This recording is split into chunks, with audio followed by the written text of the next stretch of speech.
dihandap digoyang dilinikan digempakeun anu luar biasa di luhur wasaya petak gledek midas sama di luhur ti handap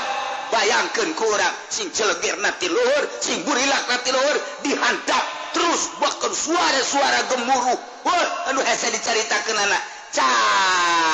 cakaol ulah kudu digoyang jeung galedeg ngadenge suarana doang ge urang kudu pae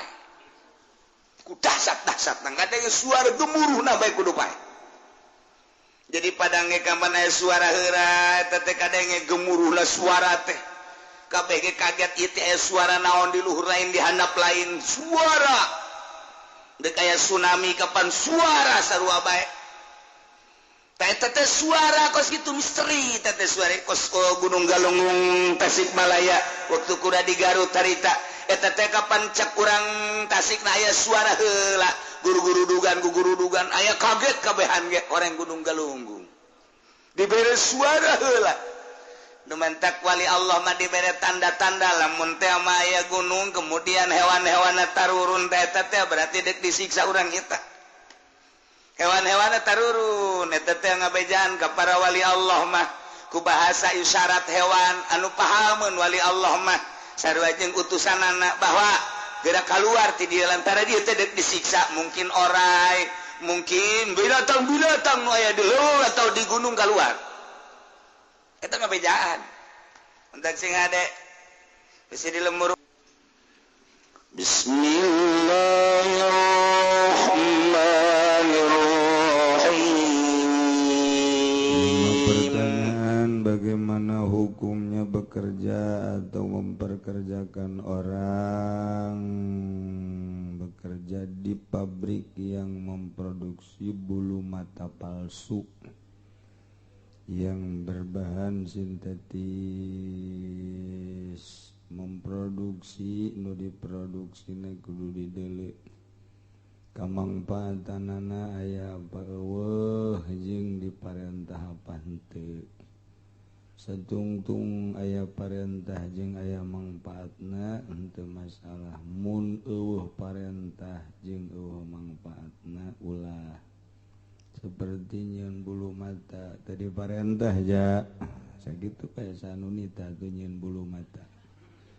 ulah tetema ku situ aya ge jang ririaan baranti panganten tama jang hayang ka alam supaya tambah gelis supaya tambah bagus itu bagus mah ulah tama ku situ.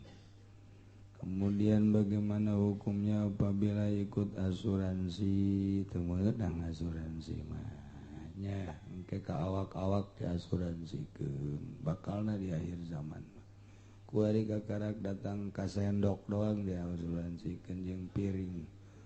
ke mah awak urang ulah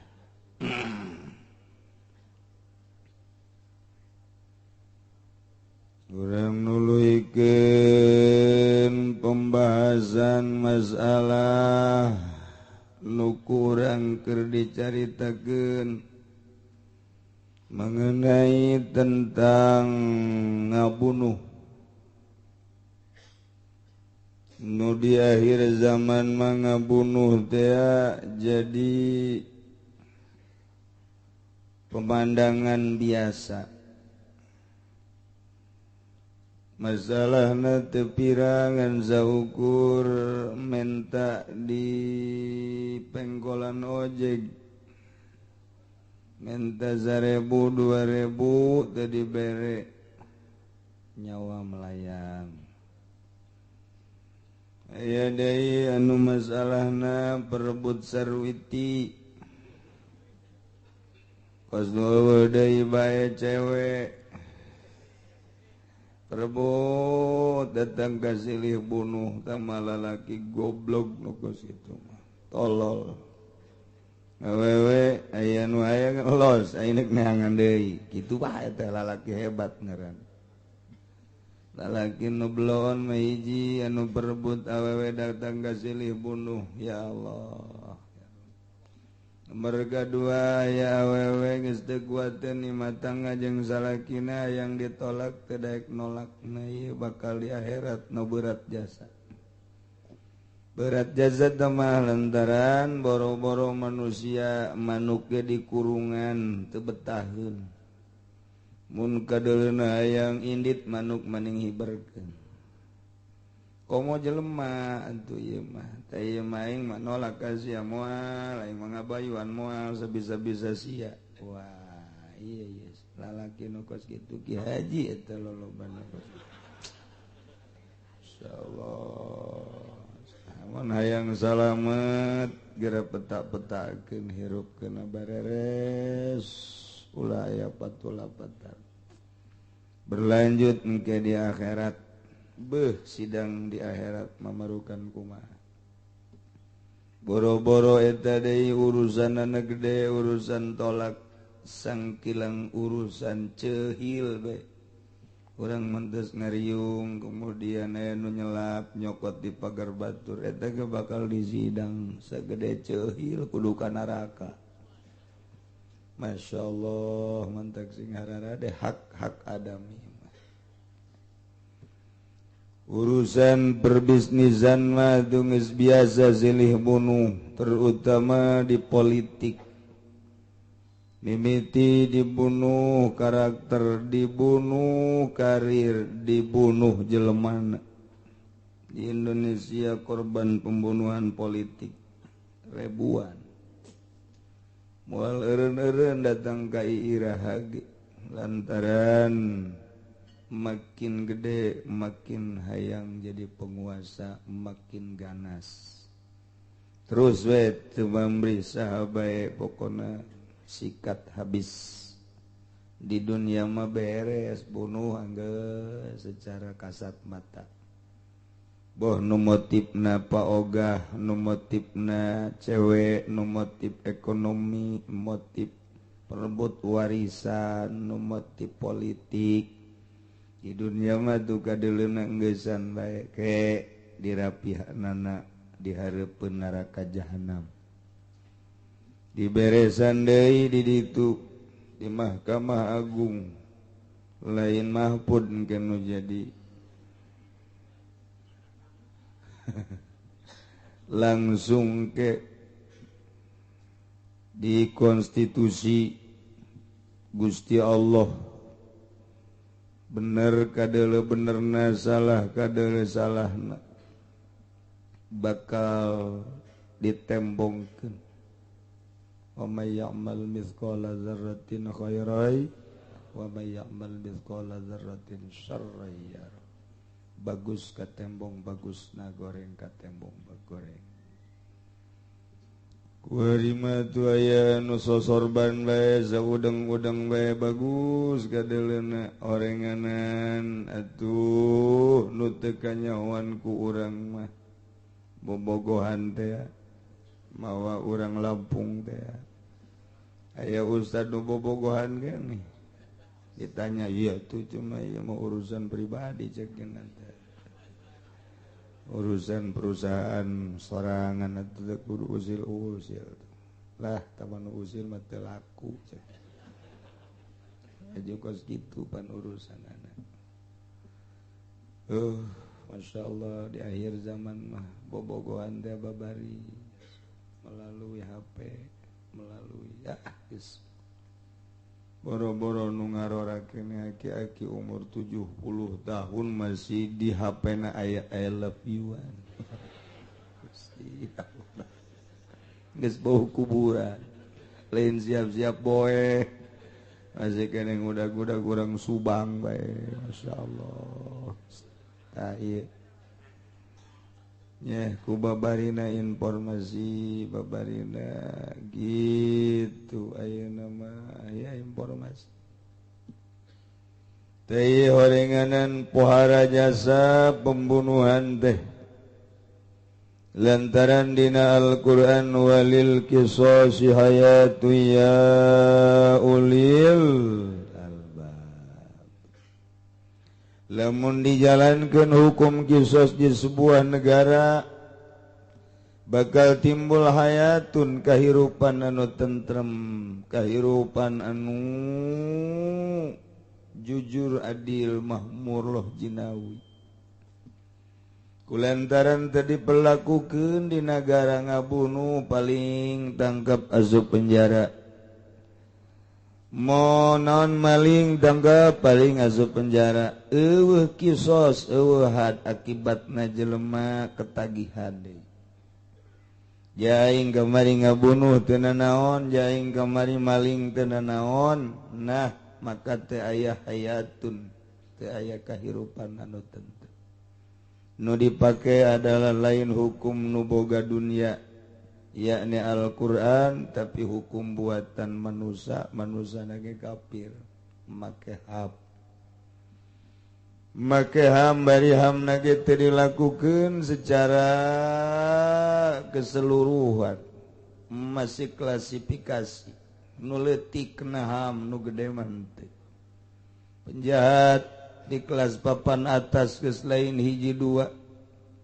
mun dipresentasekeun ku urang pamalingan teh di kelas luhur mah pohara jasa tapi eueuh nu kumaha aja dihandap mah maling kotok doang masya Allah bibir bengo bibir suka penjara lalu di luhur penjual narkoba pohara jasa dihandap mah pemake ala kadar bae henteu aya salah mangan ieu we hukum teh kumaha kitulah di Indonesia diperjualbelikeun hukum jeung dilakukeun jang jelema-jelema anu teu berdaya lain di Indonesia bae nu make ham gara itu bae Amerika nyerang Irak apa teu kena ham luar biasa Amerika nyerang Taliban apakah henteu kena ham kena tapi geninganan atuh nyana anu berkuasa nyana anu keur ngalempangkeun hukum ham ka urang mah pohara luar biasa tapi nyana mah teu bisa diganggu gugat apa endek terus make hukum kos kitu dipertanyakeun ka urang betah urang make hukum kos kitu di sebuah negara betah los teu betah endek apa henteu urang berupaya nuturkeun perintah Allah ketika urang endek mampu apa henteu perhitungkeun kiai mah kabeh ge teh memperhitungkeun da hukum teh lain hukum Allah tapi teu daya teu upaya Gusti nu Maha Uninga ngan saukur unjukan ka Gusti bae boro-boro dek ngarobah secara nasional sahabaturna urang boro-boro jeung politikus di partai sangkilang jeung para kiai deui ge nu kabere mah ku sekupi teu bisaeun mung mending sekupi bae cenah sia kula ngomong-ngomong hukum geus jeung sahabaturna anu mentek ge atuh pingplan bae terus sebab lain make hukum nu boga hukum mah Gusti Allah yeuh Al-Qur'an pake tentrem geura hirup ketika ninggalkeun Al-Qur'an wa man lam yahkum bima anzalallah faulaika humul kafirun faulaika humul khasirun faulaika humul fasikun ngahukuman lain make Al-Qur'an tunggu tanggal mainna iyalah bukti nyata di dunia khususna di Indonesia kos kieu ai baheula kunaon teu diterapkeun hukum atuh di Indonesia pas merdeka tesaralah karuhun urang di urang teh make demokrasi ngan endek dilempangkeun piagam Jakarta nu salah nu ngalempangkeunana kunaon teu ditimbulkeun mun eta ditimbulkeun insyaallah berarti karuhun urang nu baheula mah cukup luar biasa geus pohara memperhitungkeun umat di Indonesia nu mayoritas Islam tapi pelaksanaanana nu henteu jadi karuhun urang mah pohara memerdekakeun nyeun undang-undang jeung hukum ngan nu kadieuna tinggal siap-siap bae nu ngarasa jadi pamarentah teu kungsi tobat deui paeh eta mah bakal moal sabaraha paling digarang doang di neraka jahanam tempat insyaallah alhamdulillahirabbil nu nyebut alhamdulillah lain pemerintah pasti nu ngarasa pemerintah pastinya na inna lillahi wa inna ilaihi raji'un tah kitu ieu mah supaya nyaho bae loba pamarentah di dieu teh anu ngararaji supaya nyaho bae supaya ngerenyed hatena ulah pati buringas teuing cara macan ulah pati sangar teuing cara singa minimal jang merenung horeng lain hukum Islam nu dilempangkeun ku aing teh tapi aing dahar di dinya aing nyatu di dinya tah eta tah mantap ge perhitungkeun atuh ulah pati ganas teuing kitulah ala kadar renungan di negara nu lain make hukum Islam atuh kieu kaayana atuh urang tuturkeun anu kira-kira teu pati nentang keagamaan mah ieu mah rakyat mah atuh geus teu salah bae rakyat jan nu salah mah nyararana nu dasina ngangsar kahandap teh nu katincek-tincek rakyat mah teu nyaho emang eta naon dasi oh dasi parantina korupsi oh paranti korupsi dasi teh teu nyaraoeun rakyat sekedar bahwa urang teh hirup bakal paeh bakal kapanggih jeung nu nyieun urang bakal dihisab diproses urang kumaha lalakon hirup urang di dunia renungkeun ku urang ka hareup lain sakadar hirup di dunia doang meuli mobil meuli imah paeh geus lain eta oh ieu urusan pembunuhan mantak aing moal ngaji deui cenah kecak camat atuh sabodoh sia ngajakan teu aing ka sia tadi itu sia ngajina jeung Kiai Golkar ulah di dieu ngajina los aduh cenah sakna kumaha teu kumaha geus kitu bae pokona mah urang Pemda ngaji aing moal ngaji los mabur sia ka ditu aing mah ngajina deuk nu laleutik bae eta tukang macul bae tukang toge tukang oncok tukang tarasi tapi tukang tarasina anu tonan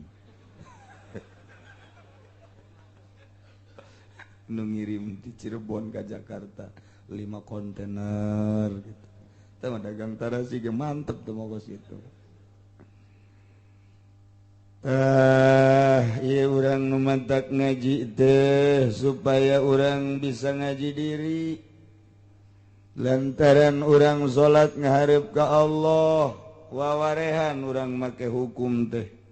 hukum salat dipake hukum Allah barican bener ge puasa urang make hukum Allah zakat ala kadar wawarehan make hukum Allah tu kene haji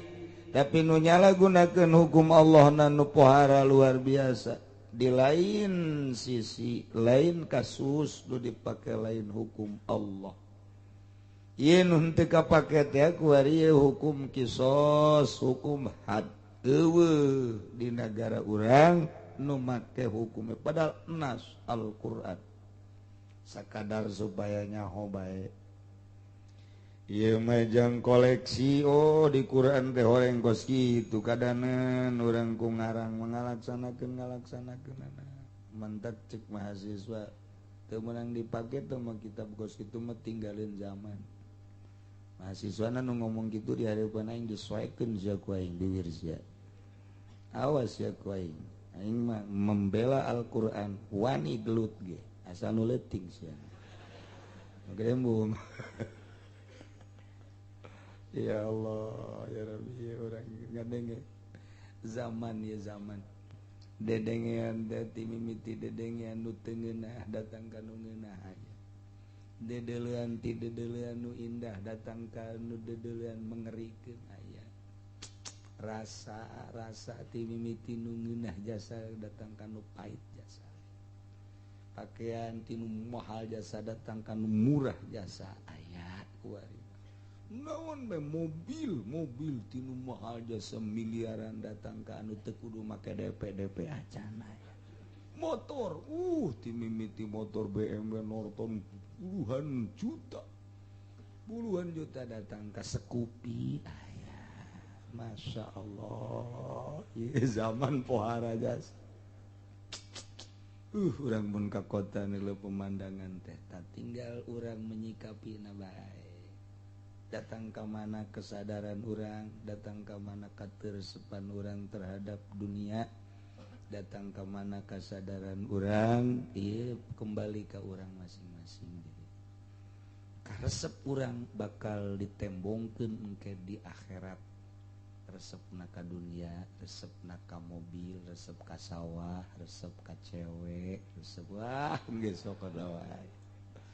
engke ditembongkeun sabaraha persen resep ka Allah sabaraha persen resep ka dunia masya Allah kuari ngaji ge geus teu ngajakan resep ka Allah ja kiaina ge ngajina neangan dunia ngaji bae geus teu ngajak resep ka Allah sebab kiaina ge ngajina teh ieu teh hayang meresan dapur atuh deuk kumaha balalenerna kiaina bae ngaji teu ngajak ka Allah sebab can wauheun jeung Allahna atuh kaum masyarakat mantap ngaji bari dagang ngaji bari dagang teh we ala kada dagang sholawat di fotokopi dagang fotonya kok suka sep bae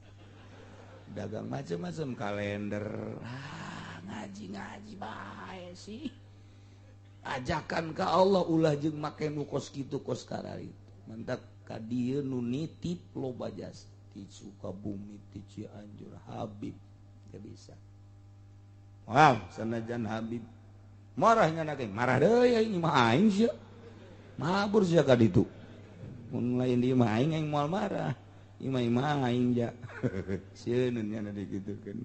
sakitu gede bere dahar sia ku aing kunaon eta ulah mah ngaji bae nu nitip sholawat fotokopi nu nitip kalender di pesantren anu di daerah urang ge loba jasa nitip minyak lain gitu neuleuh jelema teh deuk dimangpaatkeun ngaji we hiji titik aja teu kudu merena naon jaka kula mah geus pokona dieu datang diuk balik geus anu entak lobana mah di hadap bentak Ambon nu teu keur hujan manteu bebeja teh kieu cenah kula unggal minggu bae ngaji ka kieu cek urang aing can neuleuh sia aja alhamdulillah jangan jalan 4 tahun jangan kiai tapi kapan ngejeng kiai maka karakuar tuh kan nanti ditampilin dong ya kiai gitu tapi sugan gua tuh henteu geus alhamdulillahirabbil alamin masalah dek kumaha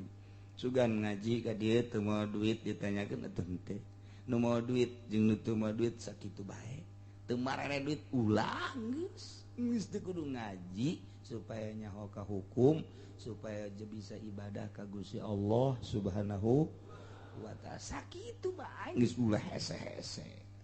kuari mengaji bae ge sararese atuh komo di luar ngaji perkumpulan yasinan kadituna arisan haridang ieu ngadengeun geus masyaallah perkumpulan organisasi kadituna ceng-celengan geus pokona mah dijieun batu loncatan doang eta nu ngamimitian teh baheula Kiai Golkar ieu bener ieu mah kudu lain naon ayana halal bil halal Golkar teh Soeharto eta teh deuk mempersatukan umat eueuh deui acara halal bil halal eta teh meunang Kiai Golkar masukan ka Soeharto baheula eta Golkar teh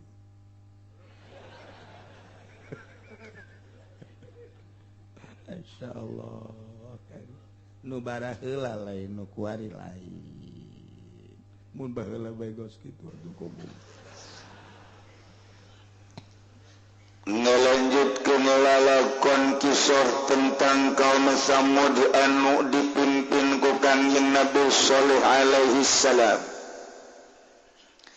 Di awal kaum Samud anu sangat bangkawarah lantaran neruskeun kaum Ad.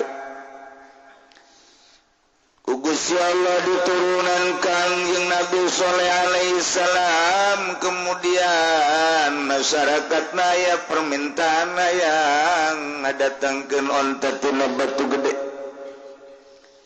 kalawan mujizat kanjeng Nabi Shaleh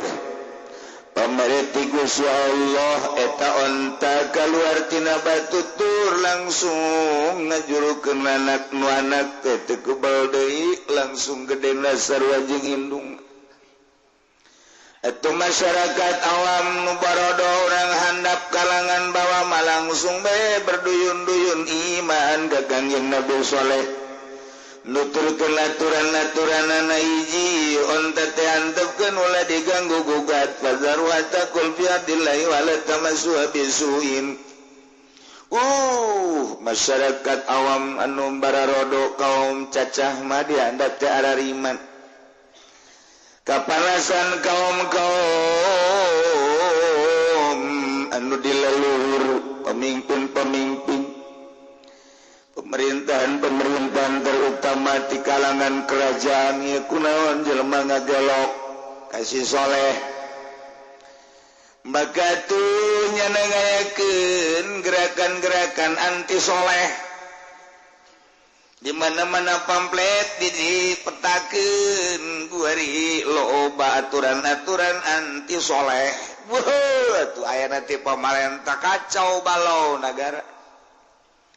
Ditendun eta pamflet teh dihandapeun tangkalambon, dihandapeun tatangkalan teh dipasang-pasangkeun sakumaha kuari nu deuk pilkada.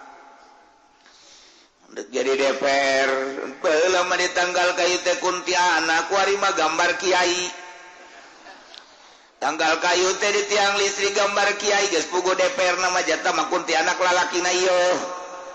dibarengan dihijikeun jeung kiai ulah sok sedih jasana le gambar kiai kaujanan kaanginan make udang-udang deui kiaina ge jeung Habib sarua hanya untuk sebuah kepentingan. Masalah sih cenah jaing mah teman gambar ieu jaing mah henteu atuh teu naon atuh jaing mah maksudna ge lendek naon dengan duit kitu udah lo ngomong cenah ge macem-macem bae masing-masing bae sih sok aja teger gitu tuh budak. Nah ganti Shaleh teh luar biasa terus bayakeun kumpulan sakumaha kamari di jalan Iwati dibunuh ieu onta di samping ngarencanakeun pemunduhan onta pembunuhan Shaleh nage tetep kudu dibunuh bae Masya Allah kari sedangkan cek Kangjeng Nabi Shaleh kade ieu onta teh kudu dijaga diantep sadaek nanyana lantarannya nama boga aturan sorangan ketika nyana kacai jang poenyana khusus jang nyana unggul isu giliran masyarakat yang masyarakatnya na moal ngaganggu lantaran ieu mah onta teh onta mujizat susuna bisa jadi obat kesuburan jeung sajabana luar biasa tuh masyarakat mah iman ka Kangjeng Nabi Shaleh cek Kangjeng Nabi Shaleh lamun diganggu awae supaya khuwakum mazabun elim bakal kadatangan siksa kate cek Kangjeng Nabi Shaleh punya rencana di kalangan bangsawan kalangan pemimpin di kerajaan Malki maka mulailah neangan jelema nu terkuat anu siap ngabunuh kana eta onta ternyata nu dijadikeun pelor teh dua wanita nu dipake kahayang ku dua lalaki lantaran geulisna setan dinganana maka cek dua wanita teh kakak lamun hayang ka kaula bogo ka kaula ingin menyunting kaula kula mau pamenta Iwati hiji naon tuh bunuh onta Shaleh lantaran bogo atuh siap bae ulah ningga karak ngabunuh eta leuwih teh eta kakak mah siap bae atuh kitu nu bogo mah lantaran manehna jelema kaya maka neangan jelema nu bakal bisa dibeli ternyata aya seorang manusia anak zina ngaranna Ki Kudar maka Ki Kudar teh didatangan seorang geng anu luar biasa ieu asalnya nama dibere amelina bae sakumaha kahayang Ki Kudar bakal dicumponan maka Ki Kudar siap untuk membunuh onta soleh bahkan Kangjeng Nabi soleh nage siap untuk dieksekusi pohar Ki Kudar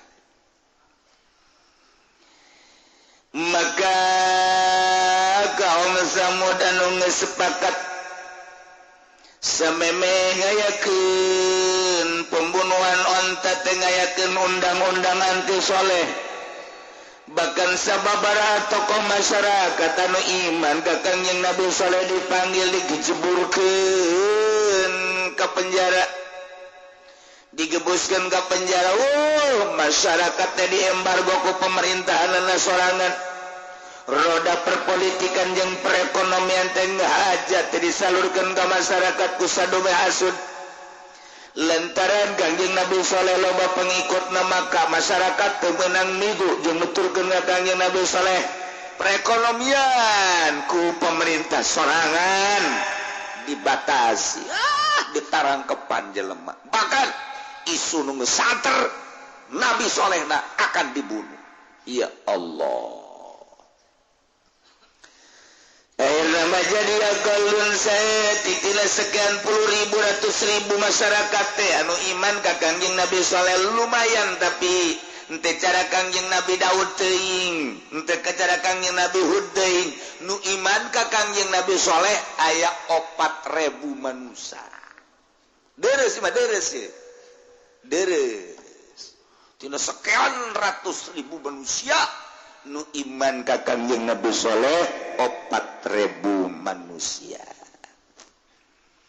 tetap nyada maka junting di kuku mah ge iman bae bunuh masalah geus pokona nu penting ulama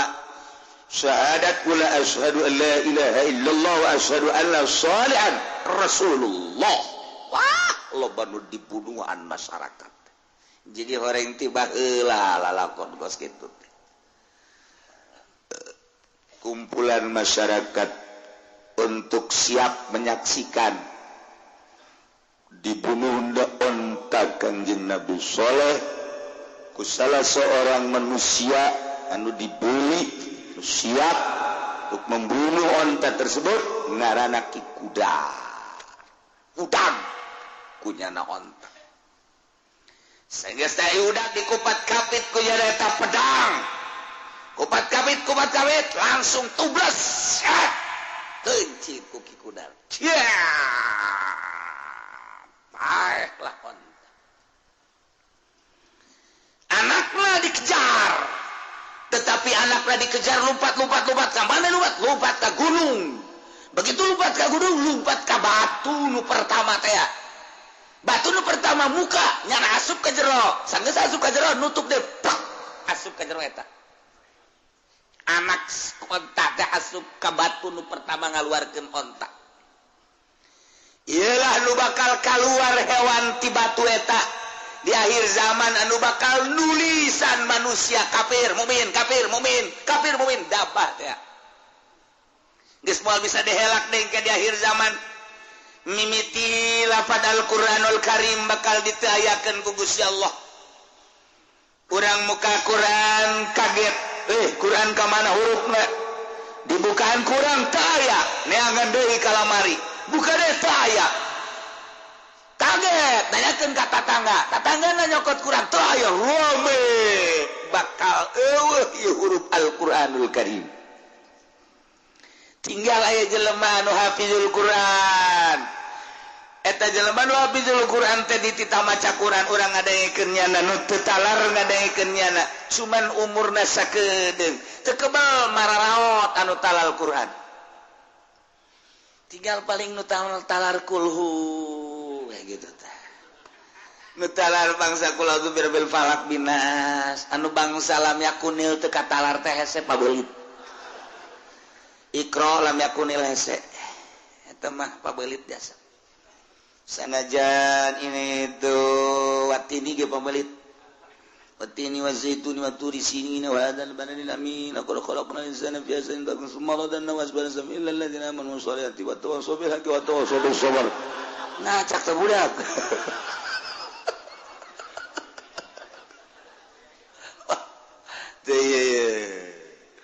geus atuh nu talar Quran ge nu bangsa nu tatalar Yasin tabarok bangsa di maota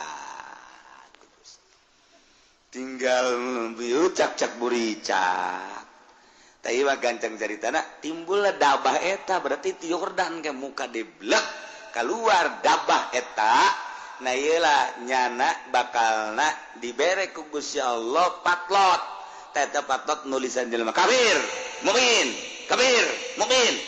atuh kadang tak katara di dieu sia kafir sia mukmin aya di dieu teu bisa ngahelak deui teh mah masyaallah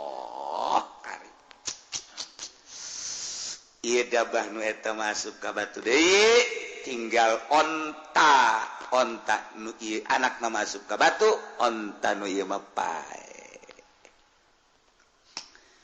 faqulna qatawatau an amri rabbihim wa qalu ya salihu tina bima ta'iduna in kunta minal mursalin ayana kaum Samud temarencit onta atas nama kaum Samud padahal nu mencipta maki kudar dengan perintahan kaum Samud rame-rame terutama para malawi yakni tokoh-tokoh pemerintahan pembesar-pembesar di negara eta harita dipaehan laku ki kudar wa taulalacut kaum Samud anami rabbihim tindak perintahan pangeran untuk kudu-kuduna dirawat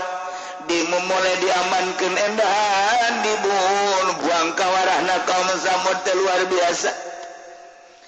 terpercaya karena karasulan jeung kanabian Kanjeng Nabi Saleh alaihi salam bahkan wa qalu ngaromongna Saleh itina bima ta'iduna in kunta minal mursalin datangkeun coba ka kami kabehan ye jaon geus dibunuh nu cak sia cenah mun dibunuh bakal datang siksa itina datangkeun coba siksa bima ta'iduna janji anjeun ayo in kunta minal mursalin mun maneh memang benar-benar mursalin datangkeun siksa naon ayo ambo ya Allah ya Rabb cekang yang Nabi Isa cekang yang Nabi Saleh tamat tahu sok sesenangan mana dalam rangka tilu poe deui bakal datang siksa Saleh lalu bawa omong kuari bae kuari datang tilu poe segala naon lah pangeran bodoh amat ambo cekang yang Nabi Saleh tetep bae pan kaula mautusan Gusti Allah maksudna diantarekeun datang ka tilu poe lamun teu aya perobaan tilu poe kakarak datang siksa deuk dikumahakeun cak kaula deuk dikumahakeun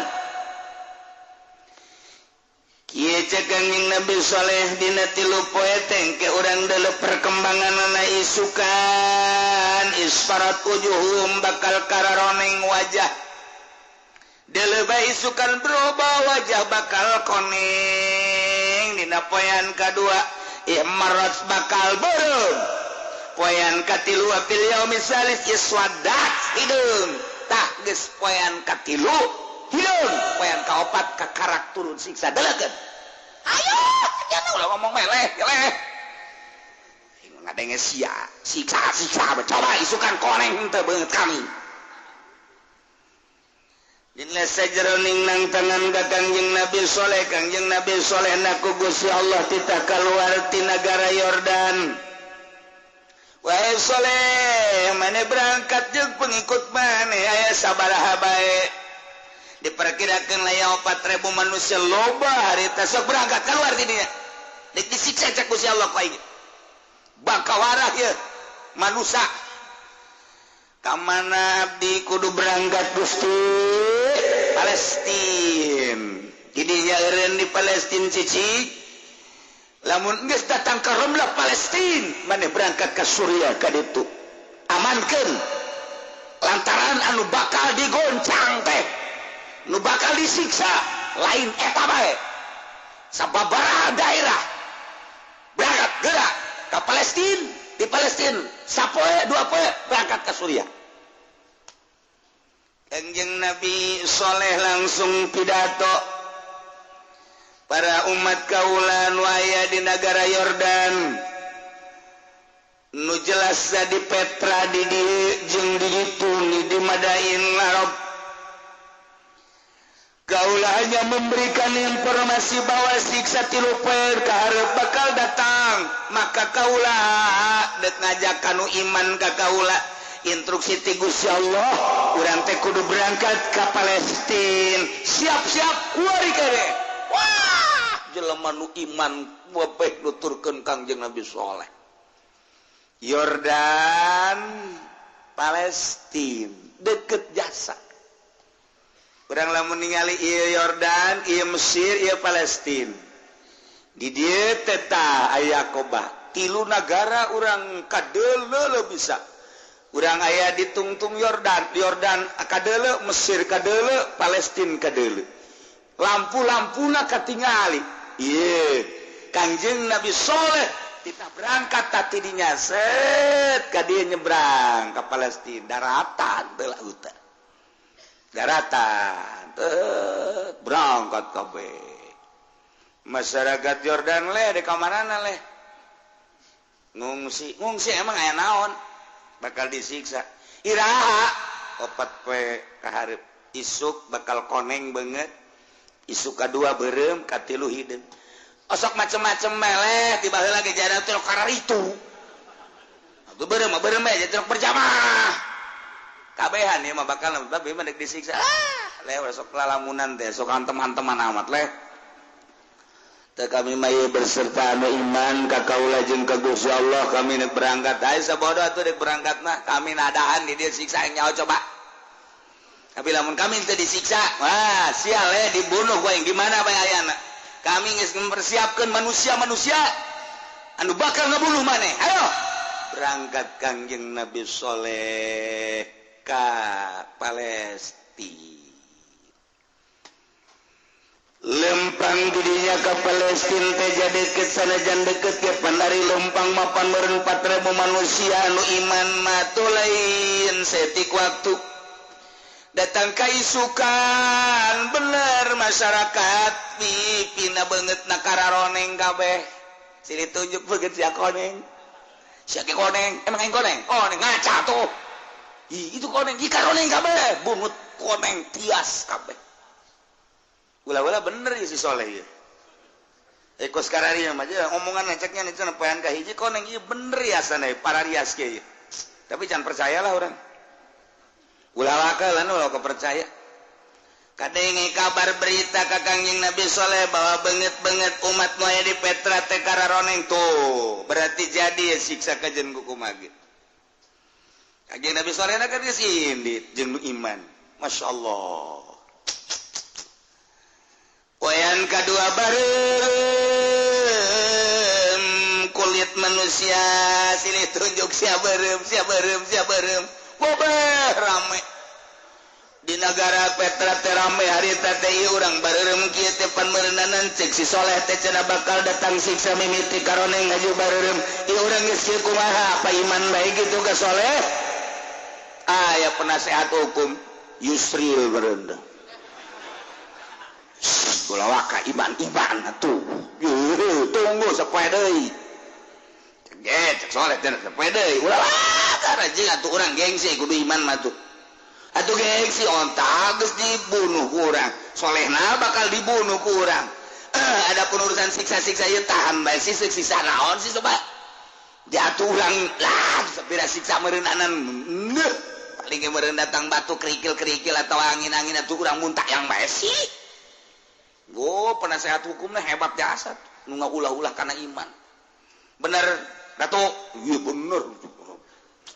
ulah datang ka iman atuh padahal hate mah kabeh ge masyarakat ieu bener kajian hukum ge soleh bener ieu poe hidung kabeh beungeut Masya Allah harideng banget harideng mah ngarobrolnya berarti orang isukan siap disiksa ya bener soleh ya kumaha tuh ya orang siap apa disiksa apa iman mah ya gengsi kudu iman ka Kangjeng Nabi soleh mah orang gengsinya lagi geus eueuh deuk kumaha coba ayo geus kieu ya urang lah coba yang nyawa isukan deuk kumaha coba datang ke PK4 mulai oyag-oyagan taneuh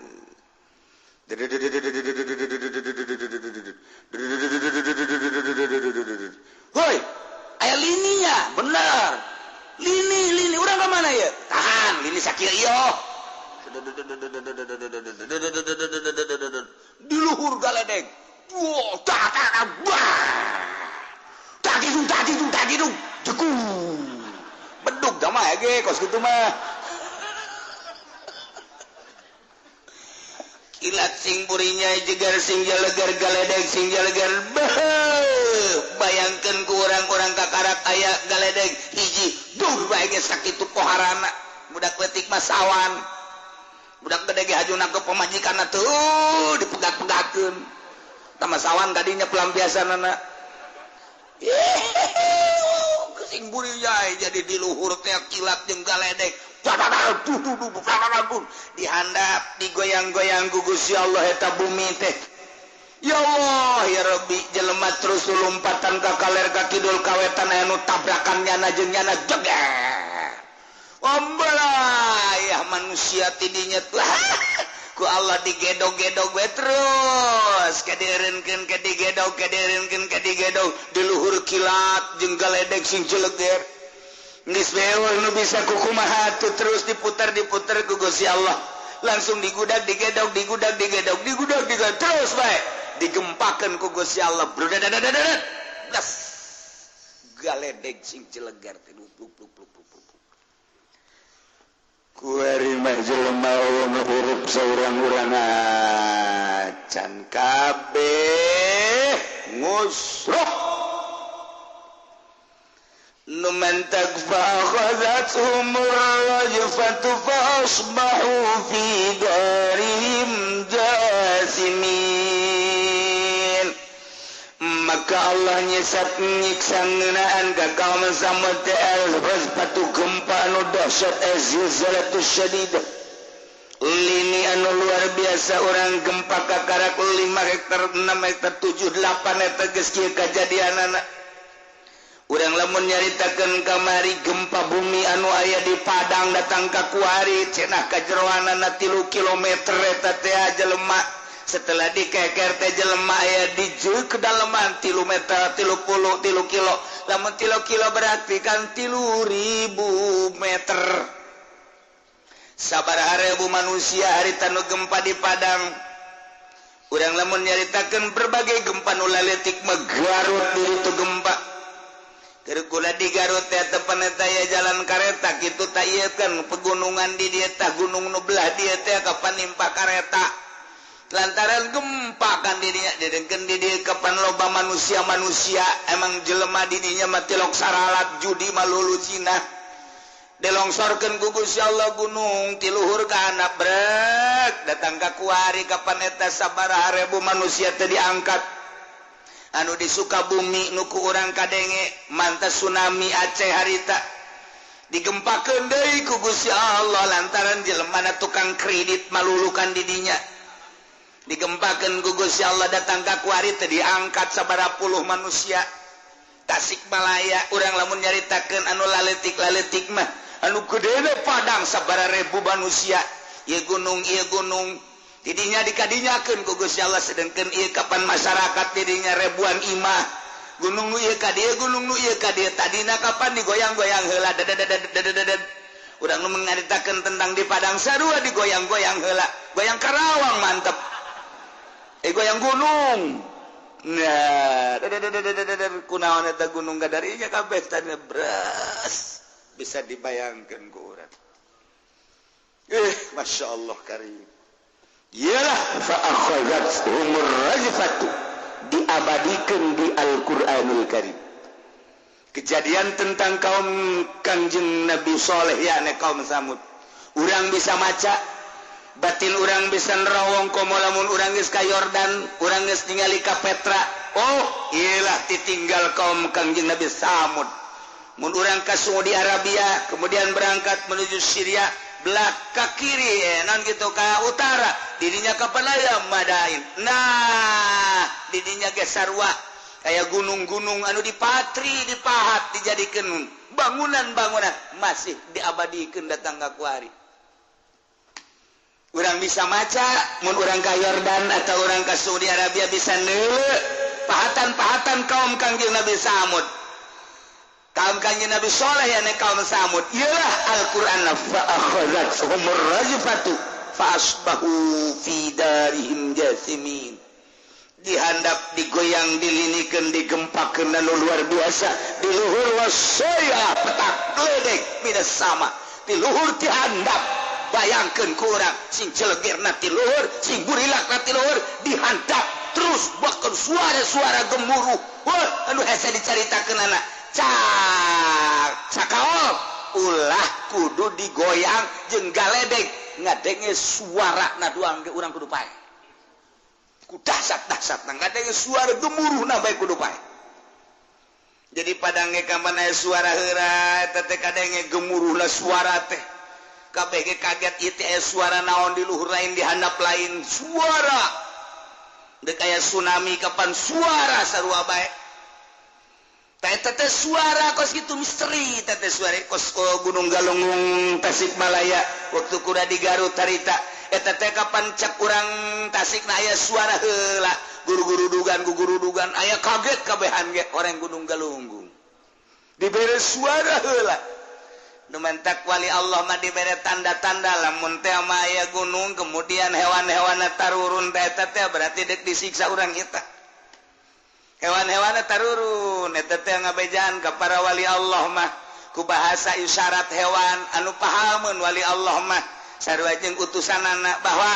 gerak keluar ti dieu lantaran dieu teh deuk disiksa mungkin orai mungkin binatang-binatang nu aya di leuweung atau di gunung keluar eta ngabejaan entak sing ade bisi di lembur urang aya orai aya monyet sing ade eta teh utusan Allah barang disiksa ku gempa dihandap ini anu luar biasa luhur kilat jeung galedeg sing jeleger fa asbahu fi darim jasimin maka jadilah kaum Samud di negaranya di desanya jasimina bergelimpangan tapak dekum mayat-mayat geus teu berdaya barikina ala rukab geus urut-urutna manehanana nentang ka Gusti Allah kuari mayitina rukab teu berdaya sing bergelimpangan bertekuk lutut dekat saha muntayang wae kabeh Masya Allah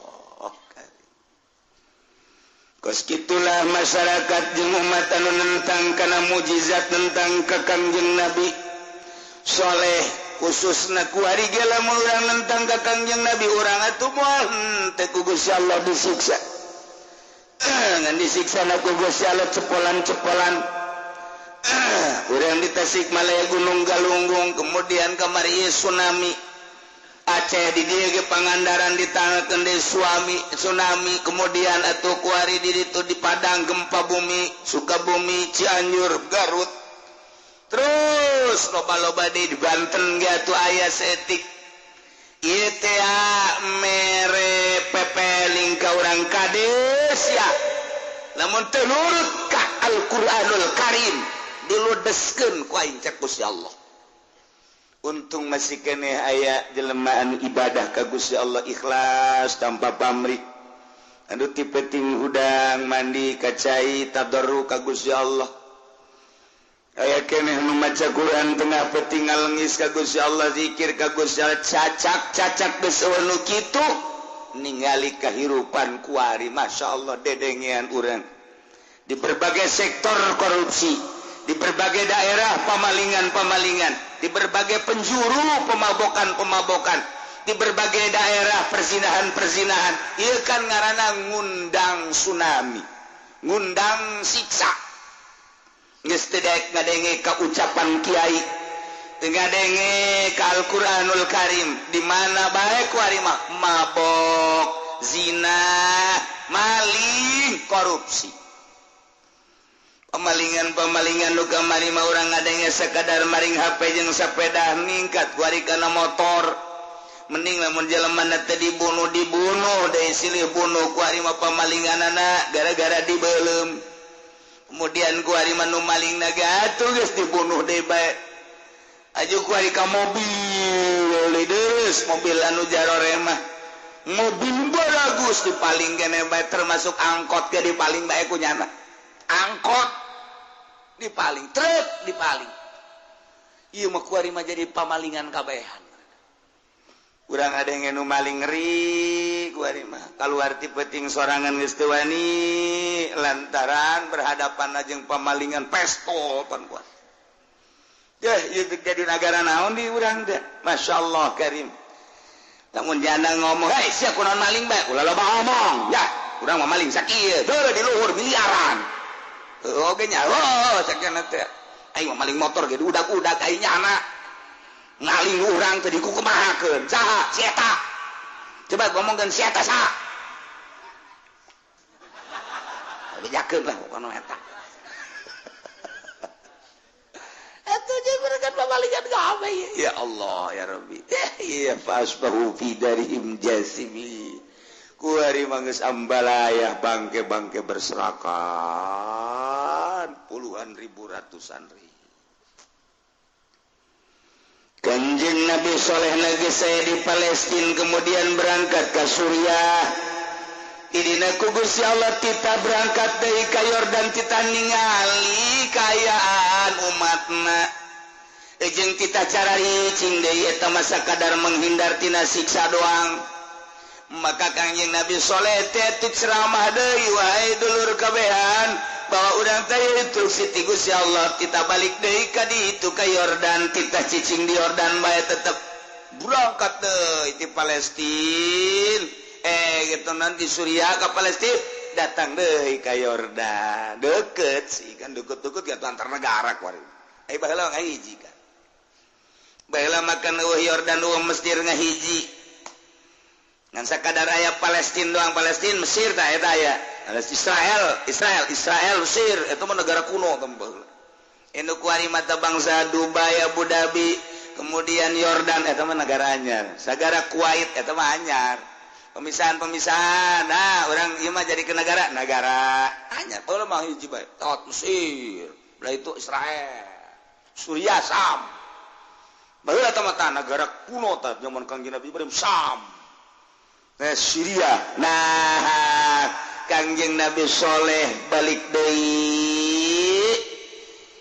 Umat diajak kabeh sebanyak 4.000 cek Kangjeng Nabi Soleh urang deuleu coba ieu tatangga urang kawau urang leluhur urang nu kamari nang tangan kana siksa Gusti Allah urang titah balik deui ka ditu supaya berangkat deui begitu berangkat datang ke Yordan. Masya Allah karim jelema geus bararau nu ngaringkuk bae ki aya nu kitu geus potongan manusia paehna ye macem-macem nu mendak fa asbahu fi darihim jasimin aya nu ngagoler aya nu nangkarak aya nu nangkup aya anu diuk aya nu keur ki macem-macem nu ngarengkol. Ialah jelema anu disiksa ku Gusti Allah. Datang Kanjeng Nabi Soleh kadinya fatawalla anhum. Ngabalieur Kanjeng Nabi Soleh ti kaum nagola cek Kanjeng Nabi Soleh. Padahal mah geus maot. Tapi Kanjeng Nabi Soleh titah ngomong ku Gusti Allah. Ya kaum. Wahai kaum kaula laqad ablagtukum risalat rabbi jelas kata yakin kaula geus sampaikan ka anjeun kana risalah pangeran kaula amanat pangeran kaula wala sahtu lakum kaula geus ngasehatan ka maraneh kabeh kade kudu percaya ka kaula bahwa ku teh utusan Allah ieu onta sebagai mukjizat lain sakali kula terus bae ngasehatan terjadilah kos kieu walakin la tuhibbuna nasihin tetapi anjeun teh teu hayang tresep kana nasihat akibatna disiksa model karari. Gitulah Kangjeng Nabi Soleh nyarita diabadikeun dina Al-Qur'an sehingga urang bisa nyaho. Ieu teh kapan keur ngabeberah Kangjeng Nabi urang Kangjeng Nabi Muhammad sallallahu alaihi wasallam ketika Kangjeng Nabi dicaci maki diciduhan Kangjeng Nabi bahkan direncanakeun deuk dibunuh. Nalangsa secara manusiawi Kangjeng Nabi teh begitu Kangjeng Nabi nalangsa dibere dongeng ku Gusti Allah caritaan Kangjeng Nabi Soleh barang adenge caritaan Kangjeng Nabi Soleh Kangjeng Nabi urang ngaragap dada orang can sakumaha urang mah tuh geuning Kangjeng Nabi Soleh mah pohara jasa jadi ngarasa leutik Kangjeng Nabi dicaci dimaki dirusak sahabat dan lain sebagainya Kangjeng Nabi narek dibunuh diusir eta Kangjeng Nabi ngarasa leutik lamun deuleu ka Kangjeng Nabi Soleh alaihi salam diabadikeun dina Al-Qur'an tentang kaum Kangjeng Nabi Sam kaum Nabi Soleh yane kaum Samud ucapan Kangjeng Nabi Soleh na ieulah fatawalla anhum wa qala ya qaumi laqad ablagtukum risalat rabbi wa nasahtu lakum walakin la tuhibbuna nasihin. Kaunikanana aya dua manusia nu hiji awewe nu hiji lalaki keur eueuh di dinya nu hiji lalaki ngalalaki argolnya nama keur ka tanah haram Mekah anu hiji deui awewe nyana keur nyaba keluar daerah dinya begitu ngadeunge nu awewe bahwa disiksa di lembur eta awewe eta hayang nyaho coba kos kumaha siksana barang datang ka dinya lantaran nyalawat teu iman ka Kangjeng Nabi Soleh eta gempa aya deui jangan gempakeun sorangan doa wah ada sing jeleger deui sakumaha tadi teh buak pada jang sorangan doa wah sebabnya bertanya-tanya kos kumaha siksana di jero hatenya teh kos kumaha datang ka ambalaya kieu isi siksa kos kumaha ieu gara-gara teu iman ka Kangjeng Nabi Soleh jaing ge teu iman kos kumaha dibuktikan ku Gusti Allah suara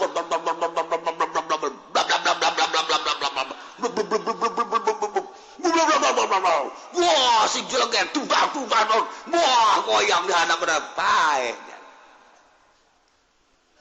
tinggal kiargol nu keur aya di tanah haram Mekah nyana ngadenge bahwa ieu negara dua negara disiksa hiji di Arab padain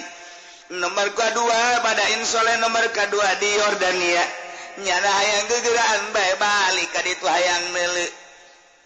sarua jeung nu tadi di kos kumaha cenah eta siksana coba aing hayang nyaho padahal mah nyana lamun cicing bae mah di tanah Mekah atuh aman nyana moal paeh tah urang mah make padahal mah nah naon urang masuk make padahal mah bae padahal tuh geus moal bisa geus aya qada jeung qadar Allah qada adalah pelaksanaan Gusti Allah di alam itu qadar ketentuan Allah kuari ngahiji qada jeung qadar moal bisa aya anu nabrak kana takdir sanajan urang bertadbir usaha urang kukumaha ge moal bisa ngarobah kana takdir Allah subhanahu wa ta'ala urang mah hanya bersyariat doang talamun urang cep inget kadinya atuh geus takdir eta budak tabrakan cak aing ge tadi teh si budak rarasan aing bakal tabrakan tah budak lamun teu kenceng mah meureun moal tabrakan teu bisa kitu teu bisa kitu tetep bae emang geus di dinya meureun ajalna kajeun kumaha ge mun teu bisa kokoseran indungna ceng aceng teh gara-gara naik motor cak mah ge ulah kenceng-kenceng lamun aceng andai kata teu kenceng mah meureun moal paeh tuh urang mah aya andai kata bae mah tetep bae teu bisa kayak geus takdir ti ditunda kos kitu ya aing sebenarnya mamun baheulana teu kadinya mah meureun moal kawin jeung si eta nya jorenya peke gara-gara aing ngaju cicing di dinya ka baheula teh diajak ku babaturan aing ka daerah itu hanjakal teu bisa kitu emang geus kodok nanti ditutulisanna bakal kawin jeung si eta atuh teu bisa geus bae ku ari mah mending bersyukur bae geus jore urang usapan jorena batu cincin ge jore jadi herang batu cincin menang meuli di dinya dipuri jaza waduh hideung digosokan coklat setik digosokan bogal peuting atuh herang atuh pamajikan urang ge kurang dilelapan urang dibagus-bagus atuh herang majikan urang ieu mah tun mantak henteu kadeuleuk bagus teh mah kos batu cincin diantep jeung garogek pandian ke orang pemajikan ka dia sia ku aing di pandian gari-gari benar enggak ku aing dek diusapan ieu aing meuli penggosokna tuh gosokan 5.000 aing meuli ya pandian ku urang diuyap geus pupukna ulah hese-hese geus pokona mah make eta teh naon garang-garana baheula mah pare teh sapu pare dibeulem wah ya kan kumaha ieu membukun ti anak cak urang teh ieu beres di sabunan mah diais urang memajikan urang aju urang eta kuari digosok sat pan pak ieu berang atuh lain herang ledeh ieu mah sapoe dua poe pamulikeun urang parfum nu bagus atuh naon kitu ngaranna wedak ieu mah wedak mah keli bekel nya ngahutang deui kalina kan dek gelis kumaha atuh bedak keli tetep parang ti dampal dikabeungeutkeun keli mah parang ti dampal dikabeungeutkeun teu beres atuh nah nu bagus emang nu kos kumaha kieu deuleu kolot baheula meuli di pasar kemis anu baruleut teh eta dicaian eta nu hebat mah tah mah kieu leuwih parah tah mah kos kitu mah baheula mah aya di pasar kemis tu baruleut teh datang ka imah aja dicaian angel jasa eta ka ieu nu ngaranna teas jasa Pak menang di Gunung Karang masalah tah mah meureun bisa pakai badut cincin eta lamun ku ari mah eta parfum ngaranna terus dipakai sawak-awak mandi aju digosokan daki beunang kabeh eta baheula mah aya kos kitu eta nah jadi sengit awakna beulikeun ku urang baju nu bagus anu rapi melilipan anu hideung-hideungan Masya Allah tuh nu urang ieu dipandang ku urang jas ieu geus dibagus-bagus ke jajore bae heran ya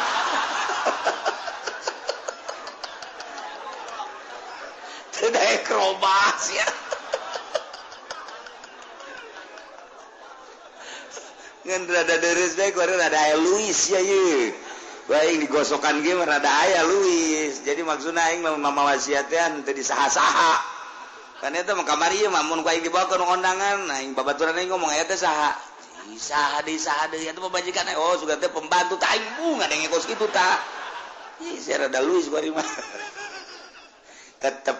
urang nurusan atuh diurus urang sia mah awak ieu kan rada gede ajur rada pendek geus aing meulikeun nu bude jasa ieu jadi berarti kan hampir kos barong lah sia ieu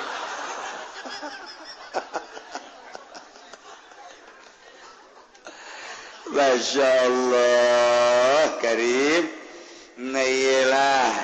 diabadikeun dina Al-Quran tentang kaum Samud anu dipimpin ku Kanjeng Nabi Saleh alaihi